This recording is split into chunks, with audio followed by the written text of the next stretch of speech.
మార్కెట్‌లో stall experience చూసేద్దామా? మా ఇంటి ముందే ఒక స్టాండ్ ఏయించానండి. స్టాల్ అనగానే అందరికి వచ్చే మెయిన్ డౌట్ ఎవరినైనా పర్మిషన్స్ అడగాలా? డబ్బులేమైనా కట్టాలా? మార్కెట్‌లో స్టాల్ పెట్టడానికి ఎవరి పర్మిషన్స్ అవసరం లేదు. డబ్బులు అవసరం లేదు. మనం పెట్టుకోవడానికి కొంచెం ప్లేస్ ఉండి స్టాండ్‌కో ₹50 లైట్స్ ఎన్ని తీసుకుంటే అన్ని ₹30 కట్టుకుంటే సరిపోతుంది. ఈ స్టాల్ పెట్టడం ద్వారా నాకేమర్థమైంది అంటే మనం ఏం సేల్ చేయాలి అనుకుంటున్నామో కాకుండా మన కస్టమర్‌కి ఏ రిక్వైర్‌మెంట్ ఉంది అన్న దాన్ని బట్టి మన బిజినెస్‌లో కొంచెం చేంజెస్ చేసేసుకుంటే బిజినెస్‌లో ఈజీగా సక్సెస్ అవ్వగలుగుతాము. మన మెయిన్ గోల్ బిజినెస్ పెట్టడమే. సిల్క్ థ్రెడ్సే పెట్టాలి, హ్యాండ్ మేడే పెట్టాలి అనైతే కాదు కదా!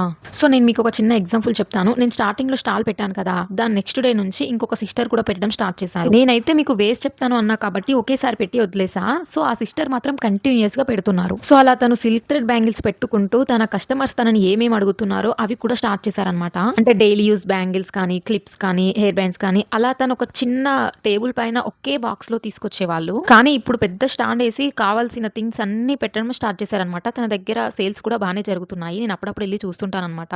నేనైతే నా దగ్గర ఉన్న గ్లాస్ బ్యాంగిల్స్, కొన్ని ఇన్విజిబుల్ చైన్స్ తెచ్చానన్నా కదా! అవి, కొన్ని టిప్ టాప్స్, అలాగే మా తమ్ముడికి పాన్ షాప్ ఉంది. సో, తను కీ చైన్స్ కానీ, క్యాప్స్, హ్యాండ్ గ్లౌజెస్ అవి కూడా సేల్ చేస్తారు. స్టాల్ అన్నప్పుడు ఎక్కువ క్వాంటిటీ కనిపిస్తేనే ఎవరైనా రావడానికి ఇష్టపడతారు అని అవి కూడా తీసుకొచ్చి స్టాల్‌లో ఇంక్లూడ్ చేసేసాను. స్టార్టింగ్ నుండి వీడియోలో కనిపించేది మా తమ్ముడు. దాని తర్వాత మా అన్నయ్య, మా హస్బెండ్, మా ఇనయ్య పాప కూడా సేల్ చేయడం స్టార్ట్ చేశారు. ఇనయ్య పాపకి బ్యాంగిల్స్ ఏసేది మా అన్నయ్య. ఇంకా సేల్స్ అవ్వవులే నువ్వైనా ఏసుకో అని ఏసేస్తున్నాడు. దానికి నేను చెప్పేది ఏంటి అంటే స్టాల్ పెట్టడం ద్వారా బిజినెస్ బానే రన్ అవుతుందండి.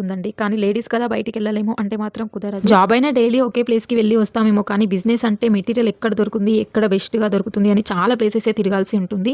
సో, బిజినెస్ స్టార్ట్ చేసే ముందే ఆలోచించుకోండి. ఈ బిజినెస్ చేస్తే ఎవరేమనుకుంటారో అనడం పక్కన పెట్టి ఫ్యామిలీ సపోర్ట్ ఉండేలా చూసుకోండి. ఓకే. By by.